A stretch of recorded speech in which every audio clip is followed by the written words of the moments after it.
Unforgettable stories out of Western Jamaica from the scrapbooks of Adrian Freighter. While Western Jamaica continues to maintain its reputation as a premier global tourism destination, the region nonetheless continues to struggle as the new hub of lawlessness in Jamaica, especially as it relates to lottery scamming and drug smuggling. In fact, it would appear the region is moving on two parallel paths when it comes to lawfulness and lawlessness. Resort towns like Montego Bay and Negril continues to earn millions of dollars for the nation coffers, while the underground economy is said to be churning out millions from both lottery scamming and the drug trade. While the underground economy has brought much benefit to many impoverished communities, its links with gangs and guns has also brought much pain and suffering. While low-level drug pushers and gunmen have been soaking up much of the blame for the crime problem, intelligence provided by overseas agencies, especially Jamaica's international partners, would seem to suggest that there are hidden hands behind the trade that are sliding under the radar because of the prominent positions they hold in society, which make them almost untouchables. In the 1990s, former United States President George Bush labeled several Jamaicans as drug kingpins and pressured the Jamaican government to go after them. However, while men like Libert Ramcharan, Dido Nemard, and Christopher Dodus Coke were arrested and subsequently extradited to the United States to stand trial on drug charges, some of the persons whose names were regularly whispered in conversations were bypassed, albeit some persons' visas were taken away by the United States government under suspicious circumstances. While there has been a long history of the United States authorities and the Jamaican government working in concert to blunt drug trafficking, there has always been a suggestion that high-profile members of the security forces were involved in the trade, offering high-profile protection when necessary. It was therefore a source of much embarrassment to the Jamaica Constabulary Force in June 2020 when three St. James-based police officers were nabbed in an international drug bust in the United States. Interestingly, all three were supposed to be on duty here in Jamaica at the time of their arrest in the United States.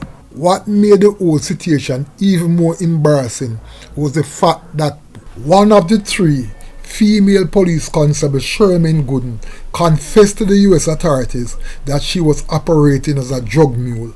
We'll be revisiting that incident from a story I wrote for the Gleaner, which was published on June 27, 2021, under the headline, Mule Cop. St. James Constable says she was offered US $2,000 to carry drugs. The story read as follows. Woman Constable Shermaine Gooden, one of three Jamaican police personnel arrested in a drug bust in the United States by Immigration and Custom Enforcement Officer ICE last Thursday, has reportedly admitted her guilt and has told the U.S. authorities that she was recruited by a colleague who was subsequently arrested at another location. Based on an affidavit presented to the U.S. judge by ICE agent, Gooden reportedly stated that her colleague, Constable Jamar Graham, who was later arrested, was the mastermind behind the smuggling operation, which also resulted in the arrest of Constable Travaine Davis. She said she was offered US $2,000 to transport the cocaine she was held with. Gooden stated that Jamar Graham had asked her to carry the purses and a binder. Graham arrived at her apartment complex and gave Gooden the items to transport with her on her flight. Graham instructed Gooden to wipe the purses down with vinegar, the affidavit stated. The affidavit further stated that Gooden claimed that Graham had tried to recruit her on other occasions, but she had turned him down. However, she stated that this time around she was in need of the money. Graham had previously asked her to carry purses, but she had declined. Gooden agreed this time because she needed the money. Gooden was going to be paying US $2,000 after she met with a person at that hotel in Fort Lauderdale, Florida, the document stated.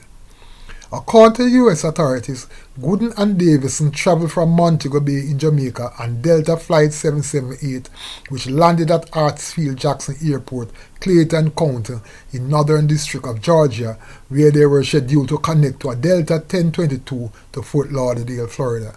During a search of Gooden and Davison's luggage, the agents said they found purses and binders with a white powdery substance which field tests identified as cocaine. Gooden had 3 purses and 1 binder with cocaine amounting to 1.44 kilograms, while the binder tied to Davison had 896.9 grams of the drug.